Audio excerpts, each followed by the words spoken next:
ওইটা এবারে বলছি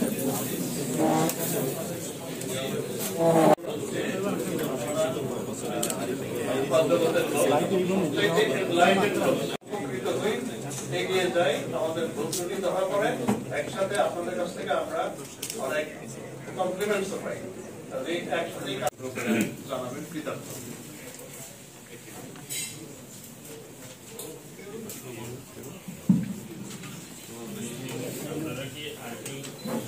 স্বাগত জানাচ্ছি আমাদের সাংবাদিক কমিটির পক্ষ থেকে একটি আমরা ৫ আগস্ট একটি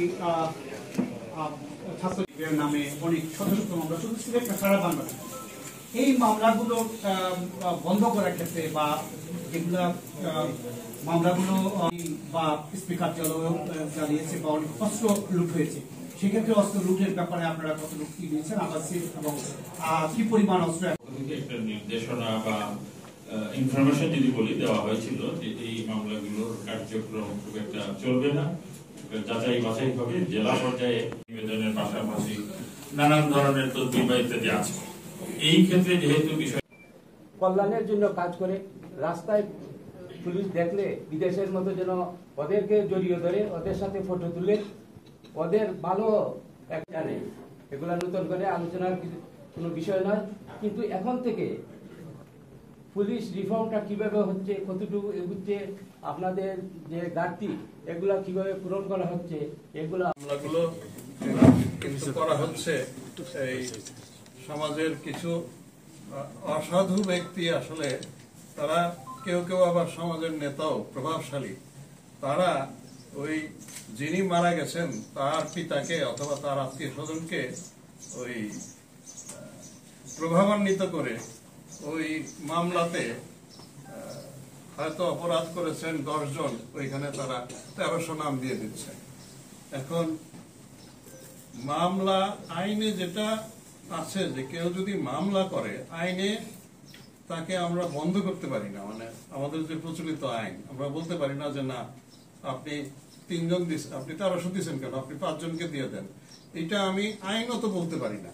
আইন আমাকে আসলে সেই ক্ষমতা দেয়নি, উনি যত ইচ্ছা দিতে পারেন। কিন্তু এখানে যেটা হচ্ছে যে নিরীহ লোকজনকে দিয়ে তাদের উপরে চাঁদাবাজি, তাদেরকে ভয় দেখানো, তাদেরকে বলা যে তোমার নাম বাদ দিয়ে দিব, এত টাকা দাও, ওসি সাহেবকে এত দিতে হবে, আমাকে এত দিতে হবে, অথবা কোর্টে আমি এই বাদীকে দিয়ে এফিডেভিট করিয়ে তোমার নামে তোমাকে দায়মুক্ত করে দিব, এইসব করে তাদের উপরে একটা বিপুল চাপ তৈরি হয়েছে, উদ্বেগ তৈরি হয়েছে, আতঙ্ক তৈরি হয়েছে। এখন এই জায়গাটায় আমি পুলিশের প্রথম দিন থেকে বলে আসছি যে যারা আমাদের তদন্তকারী যারা মামলার, তাদেরকে রিপিটেডলি আমরা বলছি যে তার তদন্তে যারা নিরীহ, যারা আদৌ এই ঘটনায় সম্পৃক্ত নন, তাদেরকে কোনো অবস্থাতেই গ্রেফতার করবে না। এর সাথে এখন আমি বলা শুরু করেছি যে গ্রেফতার তো করবেনই না, উল্টা খুঁজে খুঁজে তাদেরকে ফোন করবেন অথবা তাদেরকে অন্যের মাধ্যমে বার্তা দিবেন যে আপনি ভয় পাবেন না, আপনার আমার এখনকার যে তদন্ত যতটুকু হয়েছে তাতে মনে হচ্ছে যে আপনার কোনো ইনভলভমেন্ট নাই, আপনি ভয় পাবেন না, আপনি নিশ্চিত থাকুন, আপনাকে আমি গ্রেফতার করতে যাব না। তদন্তকারী যিনি তদন্ত করছেন তার কিন্তু এইটুকু বোঝার ক্ষমতা তারা, আমরা তো আপনারা তো সাধারণভাবেই বুঝেন যে এই মামলাটায় 131 জনকে দিয়েছে নাম, আপনি অধিকাংশ লোকই এটাতে জড়িত না, আপনারাও বুঝতে পারেন, তদন্ত করে তো আরো বেশি বুঝতে পারবে, কারণ সে তো তদন্ত করে করেই তার জীবন কাটাচ্ছে, তার পক্ষে বোঝাটা আরো ইজি। তা আমরা একটা বারে বারে বলছি যে নিরীহ লোককে গ্রেফতার করবেন না, আর এখন আমি বলছি যে তাদেরকে আশ্বস্ত করেন যে আপনারা এই ভয় পেয়ে এই চাঁদাবাজদেরকে চাঁদা দিয়েন না। আর এই যে বাদীকে ধরে নিয়ে একটা এফিডেভিট করিয়ে বলতেছে যে এই যে তোমাকে মুক্ত করে দিলাম, এই ভুলটাও তাদের ভাঙাতে হবে। ওইটাতে মামলার কোনো লাভ ক্ষতি কিছুই হয় না, ওইটা শুধু হয়তো বা উকিল সাহেবের কিছু আয় হয় অথবা এই হয়। ওইটা তদন্তকারী যদি দেখে যে ওই ভদ্রলোকের ইনভলভমেন্ট আছে, যতই আপনি এফিডেভিট দেন চার্জশিটে কিন্তু তদন্তকারী নাম দিতে পারেন, ওই এফিডেভিটের কোনো আইনগত মূল্য নাই, এটা মানুষকে বোকা বানায়, এই যে কিছু ধরনের টাউট আছে ওরা। তো এটা আমরা বারে বারে বলছি, আমি আপনাদের মাধ্যমেও এই সমাজের সবাইকে বলতে চাই যে এইটা আপনারা একটু আমাদেরকে হেল্প করেন, মানুষকে একটু আশ্বস্ত করেন যে আমরা নিরীহ কাউকে গ্রেফতার করব না, এবং কোনো অবস্থাতে যদি কখনো এরকম হয়ে যায় আমাদের একটু নজরে আনবেন। মামলার কার্যক্রম বন্ধ করে আমরা দিতে পারবো না, এটা আইন আমাদের সেই ক্ষমতা দেয়নি। তবে স্বরাষ্ট্র মন্ত্রণালয় এই কয়েকদিন আগে ডিসি, এসপি এবং লিগ্যাল এইড কর্মকর্তা এই 3 জনের সমন্বয়ে জেলা লেভেলে একটা কমিটি করে দিয়েছেন। ওনারা এই যে মামলাগুলো হয়েছে, ওই যে কথাটা একটু আগে বললাম, ওনারা মামলাগুলো যাচাই বাছাই করবেন এবং তদন্তকারীকে তারা সাজেশন দিবেন, দিক নির্দেশনা দিবেন যে কোন মামলাটা কিভাবে ডিসপোজড অফ হইতে পারে। এই জায়গাটায় ওনারা ডিস্ট্রিক্টের মানে শীর্ষ পর্যায়ের কমিটি হিসেবে তারা এই ডাইরেক্টিভটা দিবেন। এখন এই জেলায় গঠিত হয়েছে কিনা কিংবা তারা প্রথম মিটিং করেছেন কিনা আমি এখনো জানি না, হয়তো ওনারা বলবেন। তবে এইভাবে স্বরাষ্ট্র মন্ত্রণালয় থেকে এইভাবেই জিনিসটা বলা হয়েছে এটা করার জন্য। এখন ওনারা ওইটা যদি করেন তাহলে কিন্তু আমাদের অতিরিক্ত আরেকটা শক্তি তৈরি হইল। ওই যে সাব ইন্সপেক্টর তো একটু আমরা সমাজের এত বড় উঁচু জায়গা না, কিন্তু ওনারা ডিসি, এসপি এবং যে লিগ্যাল এইড অফিসার ওনারা তো অনেক বেশি ইনফ্লুয়েন্সিয়াল, তাদেরকে মানুষ বেশি বিশ্বাস করবে। কাজে তাদের তরফ থেকে যদি সাজেশনটা আসে, হ্যাঁ, এমনকি ওনারা এটাও করতে পারেন, আইনে কিন্তু একটা ক্ষমতা দেওয়া আছে ওই পিপি সাহেবকে, যে এসপি সাহেব যদি মনে করেন যে এই মামলাটায় 20 জন লোক আছে, 5 জন লোক আসলে ইনভলভমেন্টে আসবে, 15 জন আসবে না, ইন দ্যাট কেস এসপি সাহেব একখানা আর্জি দিয়ে বলবেন যে সরকার, কারণ মামলাটা তো সরকারের ইয়েতে, সরকার মনে করছে যে এই 15 জনের কোনো ইনভলভমেন্ট নেই, আপনি এই মাননীয় আদালত আপনি এই 15 জনকে এখান থেকে প্রত্যাহার করার আদেশ দিয়ে দেন, বাকি 5 জনের ব্যাপারে মামলা চলবে। এই পদ্ধতিটা কিন্তু সিআরপিসিতে দেওয়া আছে। তো এইটা আমি বলবো যে এরকম ইস্যু হলে এসপি সাহেবরা এই জিনিসটাও যেন ইনিশিয়েট করে, যার ফলে মামলাটা তো শেষ হবে ধরেন আরো 6 মাস লাগবে, কোনোটা 1 বছর লেগে যাবে। কিন্তু আমি যদি আগেই নিরীহ কিছু লোককে প্রত্যাহার করে তাদেরকে নিশ্চিন্ত করতে পারি, এই this is nothing like it, মানুষ তখন এমনিতেই আশ্বস্ত হবে যে না, উনি তো মামলা শেষ করার জন্য ওয়েট করেনি। আমরা মামলা শেষ করার জন্য ওয়েট করতে পারি, বলতে পারি যে চার্জশিটে আপনাকে বাদ দিয়ে দিব, কিন্তু সেই তো আমাকে 13 মাস অপেক্ষা করা লাগবে যে কবে বাদ দিবে। এর মধ্যে তো আমাকে আমার মধ্যে একটা উদ্বেগ কাজই করতেই থাকবে, এবং এই উদ্বেগকে পুঁজি করে সমাজের যারা অসাধু লোকজন আমাকে এই এক্সপ্লয়েট করবে। তো এটাও that is also a process that we can take. আমার বিশ্বাস এই এসপি সাহেবরা এই উদ্যোগটা নেবেন, এটাই আমার মানে ওনাদের প্রতি আমার ডাইরেকশন এবং আপনাদের প্রতি আমার এই কমিটমেন্ট থাকলো। আপনারা এই জিনিসটাও ওনাদেরকে মনে করাতে পারেন। অস্ত্রগুলির ব্যাপারে আমরা এখনো আসলে খুব মানে প্রায় 6,000 অস্ত্র তো ইয়ে হয়ে গেছে, এখনো তো আমাদের প্রায় 1,500 এখনো আমরা উদ্ধার করতে পারি নাই। এই জায়গাটায় 1,500 প্রায় 1,500 তাই না সারা দেশে। এখন এই জায়গাটায় আমি আপনাদের সাহায্য চাই। আমি মনে করি কি ভাই, আমি মাটি ঘুরে অস্ত্র বের করা আমার জন্য কঠিন। আমি যদি আপনাকে উপকার করতে পারি, সমাজের লোকটাকে উপকার করতে পারি, সে যদি দেখে যে না এই পুলিশ তো দেখে কাজ করে, if I can earn your confidence, তখন বেরিয়ে যাবে অস্ত্রগুলা। আমাকে ওই যে গোয়েন্দা লাগে মাটি করে বের করতে হবে না। তো ওই জায়গাটা হচ্ছে সবচেয়ে ইজি, কারণ সমাজের মানুষ তো কেউ না কেউ দেখে জানে। এখন সে আইসা আপনাকে থানায় বলতে পারার মতো তার যে কনফিডেন্স আমি এখনো গ্রো করাইতে পারি নাই। আমি চাই যে আমি নিজে এবং আমার যারা সহকর্মী আমরা এই চেষ্টাটা করি যে মানুষের কাছে যাওয়া, একটু আস্থাটা অর্জন করা, তখন দেখা যাবে যে ওই নিজেরা থেকেই ওনারা বলবে। আর এমনিতে আমাদের যেটা রুটিন ইয়ে করা, এই যে ধরেন অনেকে আমরা সোর্স মেনটেন করি, খোঁজে বের করার চেষ্টা করি, তারপরে গিয়া রাত্রে গিয়া এগুলো উদ্ধার করার চেষ্টা করি। সেটা ট্র্যাডিশনাল যে পথ, সেটা তো আমরা করেই যাব, কিন্তু আমি মনে করি মোর ইফেক্টিভ হলো যে যদি আমি মানুষকে আস্থায় নিতে পারি, অস্ত্র উদ্ধার হবে, এটা আমার বিশ্বাস। ঐক্যবদ্ধ কমিশন যেটা হবে, ওই সুপারিশগুলো নিয়ে ওনারা আবার সমাজের যে সবচাইতে নেতৃস্থানীয় যারা মানে রাজনৈতিক দল, তাদের সাথে ওনারা বলবেন যে কমিশন এগুলো করেছে, এখন আপনারা বলেন আপনারা কতটুকু করবেন। আমরা কিন্তু অনেক যুগান্তকারী প্রস্তাব দিয়েছি ওনাদেরকে। হ্যাঁ, একটা আপনারা জানেন যে এই 5ই আগস্টের পরপরই রাজারবাগের আমাদের পুলিশের লোকেরা তারা কিন্তু নানান ধরনের দাবি দাওয়া দিয়ে আমাদেরকে তারা রীতিমতো একটা ভীতিকর অবস্থার মধ্যে রেখেছিল। তা আমরা প্রথমে লাইনে ঢুকতেই পারতেছিলাম না। অনেক আমাদের আগে যিনি আইজি সাহেব ছিলেন, যারা পুলিশ কমিশনার ছিলেন এবং যারা সহকর্মী ছিলেন, তারা জীবনের ঝুঁকি নিয়ে ওখানে গিয়েছেন এবং তৎকালীন স্বরাষ্ট্র উপদেষ্টা ব্রিগেডিয়ার শাখাওয়াত হোসেন উনিও তারপরে হ্যান্ডেল করেছেন। তো আমরা তাদের কাছে আলটিমেটলি আমাদের যে পূর্বসূরীরা তারা যেতে পেরেছেন, তাদেরকে গান ডাউন করতে পেরেছেন, কিন্তু তাদের অনেক দাবি দেওয়া আছে। তারা বলছে আমরা যে 12 ঘন্টা 16 ঘন্টা কাজ করি, আমরা তো ওভার টাইম পাই না।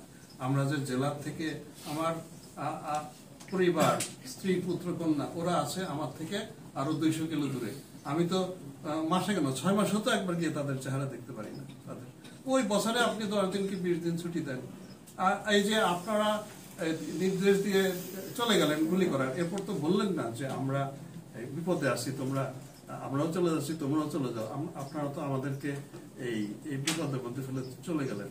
মানে তাদের অনেক বৈধ ইয়ে আছে কিন্তু, এবং ভেরি মাচ কি বলে আমি বলবো রেশনাল, এবং অত্যন্ত ক্ষুব্ধ ছিল, মারাত্মক রকম। তা আমি ওই সব জিনিসগুলো থেকে কিউ নিয়ে আসলে আমরা পুলিশ সংস্কার কমিশনকে বলেছি যে এই জিনিসগুলো অ্যাড্রেস করা দরকার। একটা পুলিশের কনস্টেবল যে সবচাইতে কম বেতন ভোগী, তারও তো একটা মানবিক ইয়ে আছে, তারও তো একটা পরিবার, পরিজন, স্ত্রী, পুত্রকে দেখার তার একটা অধিকার আছে। তো তাকেও তো একটা অতিরিক্ত কাজ করে, তারও তো ওভারটাইম দেওয়ার ব্যাপার আছে। আর একটা হচ্ছে সবচেয়ে বড় জিনিস, যেটা ওনারাও করেছেন, আপনারা বোধহয় শুনেছেন, যে ওনারা চাচ্ছেন যে এটা কি এরকম কোনো ব্যবস্থা করা সম্ভব কিনা যে রাজনৈতিক কুপ্রভাব যেন না আসে। সুপ্রভাব আসতে পারে, রাজনীতিবিদরাই তো আলটিমেটলি আমাদের কান্ডারি, দেশ তো তারাই চালাবেন। এখন তাদের সুপ্রভাব যেন আসে, কুপ্রভাব থেকে যেন আমরা মুক্ত হতে পারি, যেটা আপনার এই গত 15 বছরে আমরা দলীয় ভাবে আমাদের উপরে প্রভাব এত বেশি, কুপ্রভাব এত আসছে যে আমরা হেন অন্যায় নাই আমরা করি নাই, আপনারা জানেন, আমরাও জানি।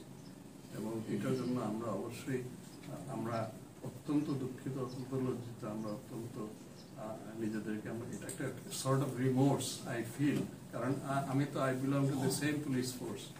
এটা আমাদের মধ্যে সেই রিয়েলাইজেশনটা আসে যখন এইসব যেসব চিত্র দেখিয়ে যেসব ঘটনা আমরা ঘটিয়েছি, আমার মনে হয় পৃথিবীর ইতিহাসে কোনো পুলিশ এরকম করে না। সেনাবাহিনী হয়তো যুদ্ধ করতে গিয়ে এগুলো করে, পুলিশ এত নির্মম হতে পারে এটা আমাদেরও, আমি ব্যক্তি হিসেবে আমিও কোনো ধারণা করতে পারি না। তো আমরা ওই জায়গাটা থেকে তাদেরকে বেরিয়ে আনার জন্য, ওইটা ওনারা কেন করতে গেলেন, মানে এরকম দলীয় কোনো স্বার্থ উদ্ধারের জন্য অথবা একটা গোষ্ঠী স্বার্থ উদ্ধারের জন্য তাদেরকে এইভাবে আদেশ দেওয়া হলো যে তুমি জনবিরোধী ভূমিকাটা এইরকম হয় যে মানুষের প্রাণ সংহার করে ফেলবা। আমরা তো আগে আচ্ছা ঠিক আছে কাউকে অ্যারেস্ট করে নিয়ে একটা তাকে মামলা দিয়ে ভিতরে রেখে দিয়েছি, এই সেই এগুলো করা হয়েছে, কিন্তু একেবারে তুমি তাকে একবারে গুলি করে মেরে ফেলবা ফর দিস রিজন, মানে এটার কোনো জবাবই নাই আমার কাছে, আপনাদের কাছেও নাই। এবং যে পর্যায়টায় আমরা চলে গেছি, এখান থেকে উত্তরণটা আমার সবচেয়ে বড় চ্যালেঞ্জ। আপনি বললেন যে কর্মের স্পৃহা নাই, ওই যে তার সহকর্মী মারা গেছে, মব জাস্টিস শুধু তাদের উপরে হয়েছে, এর জন্য ন্যাচারালি তাদের মধ্যে একটা বিপুল, এটাকে আমি কি বলবো, যে অত্যন্ত কষ্টকর একটা অভিজ্ঞতার মধ্যে দিয়ে সাইকোলজিক্যালি তাদের মধ্যে একটা ঝড় বয়ে গেছে। নট অনলি পুলিশ, সমাজের লোকের মধ্যে হতো। আমরা যে জিনিস দেখেছি, আমরা যে এটা দেখে অভ্যস্ত নই তো ভাই, তা এখন পুলিশের মধ্যে এটা আরো বেশি, কারণ সে তো একদম ফ্রন্ট লাইনে ছিল, তার পাশেই দেখা গেছে একজনকে মেরে মানুষ ঝুলিয়ে দিয়েছে। আবার দেখা গেছে যে আমরা এরকম ভিডিও দেখেছি যে এর পর পুলিশের দিকে মানুষ তেড়ে এসে তাকে লাথি মারতেছে, কারণ ঘৃণাটা এত বেশি পুঞ্জীভূত হয়েছে, মানুষ নিতেই পারতেছে না পুলিশে। এইসবের ফলে যে এক্সপিরিয়েন্সের ভিতর দিয়ে তারা গেছে, এখন এই পর্যায় থেকে পুনরায় তাদেরকে আবার কর্মস্পৃহাটা ফিরিয়ে আনা আমার এটাই বড় চ্যালেঞ্জ। আমি এই কারণেই ওই যে ঢাকাতে আমি এরকম একটা টেবিলে বসে অনেক ফাইল সই করতে পারি, আমি অনেক ইয়ে দিতে পারি, এই কারণে আজকে আপনাদের কাছে এসেছি। এই কারণে আমি আমার সহকর্মীদের কাছে আমি শুনি, আমি ইন্সপেক্টর জেনারেল, এটা আমার দায়িত্ব টু লিসেন টু ইউ। আমি হয়তো সব সমাধান করে দিতে পারবো না, I want to exchange views with them. এটা করে যদি অ্যাটলিস্ট একটু ক্যাথারসিস হয় না বলে বিমুক্ষণ, যে অন্তত ভিতরের ভাবটা বেরোক, আমি মনে করি যে আমার এই সফরের উদ্দেশ্যে এটাও একটা প্রধান উদ্দেশ্য আর কি। তো এটা কিন্তু ultimately everything depends on you, on the society. মানে আমি কতটুকু সফল হবো না হবো এটা আপনাদের উপরে নির্ভর করে, আর আমার সহকর্মী যারা আছেন তাদের কাজের উপরে নির্ভর করে। আমরা হান্নান সাহেব যেটা বললেন যে এই যে এখন এই যে একটা মন ভাঙা অবস্থায় যে পুলিশ আছে, এটা যাই সক্ষমতা ছিল সেটাও তো একবারে তলানিতে গিয়ে নেমেছে। আমাদের আছে অনেক কিছু পুড়ে গেছে, নষ্ট হয়েছে, তারপরে তো অনেক কিছু আছে, কিন্তু সবচেয়ে বড় জিনিস যে বিশ্বাসটা যে আমি আবার কাজ করব, মানুষের ইয়েতে যাবো, এইটা জায়গাটার মধ্যে ভেঙে গেছে ভয়ে, আতঙ্কে। তারপরে দেখেছে সহকর্মীরা হয়েছে, তারপরে দেখেছে কি তারা যে সিনিয়র অফিসাররা তারা এইভাবে হুকুম দিয়ে তারা পালিয়ে গেছেন। তার একজন এসপি তো মারা যায়নি, একজন এডিশনাল একজন ডিআইজি তো মারা যায়নি, মাত্র 40 লোক মারা গেল, সবই তো ইন্সপেক্টর এন্ড বিলো, ওনারাও মারা গেলেন, একজন তো সিনিয়র অফিসার মারা যায়। তার মানে তারা আমরা পালিয়ে চলে গেছি তাদেরকে পুরোপুরি অনিরাপদ রেখে। এখন এই ফোর্সকে আবার জাগিয়ে তোলা, এই জায়গাটায় আমি সবচেয়ে বড় চ্যালেঞ্জ ফেস করতেছি। এখন চোরাকারবারি বলেন, ছিনতাইকারী বলেন, অবশ্যই এটা আমার দায়িত্ব। আমি যখন এই পোশাক করেছি, দিস ইজ মাই একেবারে ম্যান্ডেটেড রেসপন্সিবিলিটি, এটা প্রিভেন্ট করা, সমাজকে নিরাপত্তা দেওয়া। আপনারাও যদি একটু আমাদেরকে দিক নির্দেশনা দেন, আপনারা you are the most enlightened part of the society. আপনারা কিন্তু আমার মনে হয় যে সাধারণ ইভেন যারা শিক্ষকতা করেন, অনেক একাডেমিক, তাদের চাইতেও আপনাদের অ্যানালাইটিক্যাল ক্যাপাবিলিটি অনেক বেশি। আপনাদের এর কাছ থেকে আমি মনে করি ওখান থেকে আমি কিউ নিয়ে আমি এগিয়ে যেতে চাই। রেজাকে আমি অনেক আগে থেকে চিনি, personally I know this person, অনেকেই পার্সোনালি আগে থেকে চিনি, রেজাকে চিনি। আমার বিশ্বাস ভাই he will be sincere, he will sincerely do it. আমি তাকে আজকে আপনাদের সামনেও অনুরোধ করে যাচ্ছি যে এই জায়গাটায় একজন সাংবাদিক যিনি তার পেশাগত দায়িত্ব পালন করতে গিয়ে আমার গুলিতে মারা গেছে, আমার এখানে কোনো জবাব নাই আপনাদের কাছে ক্ষমা চাওয়া ছাড়া। আমি গুলি করে একজন সাংবাদিক, উনি তো আপনার ডেমনস্ট্রেট করতে যান নাই এগেনস্ট দি গভর্নমেন্ট, উনি তো গেছে আমি অপরাধী।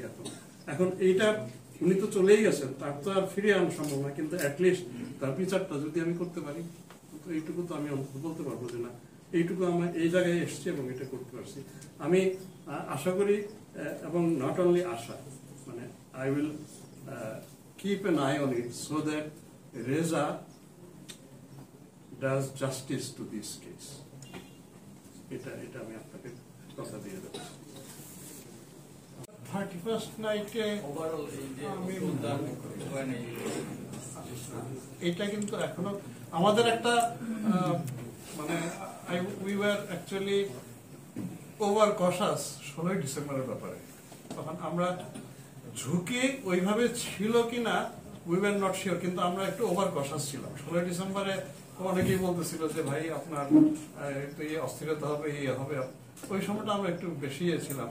কিন্তু বড়দিন আর 31st নাইটে ওই রকম এখনো উই ডোন্ট সি ইট। তার মানে এই না যে আমরা হাত মুঠে বসে থাকবো, আমরা অবশ্যই will keep N I on it, কিন্তু এতটা সংকেত আমরা নই আসলে 16 ডিসেম্বরে যেরকম ছিলাম।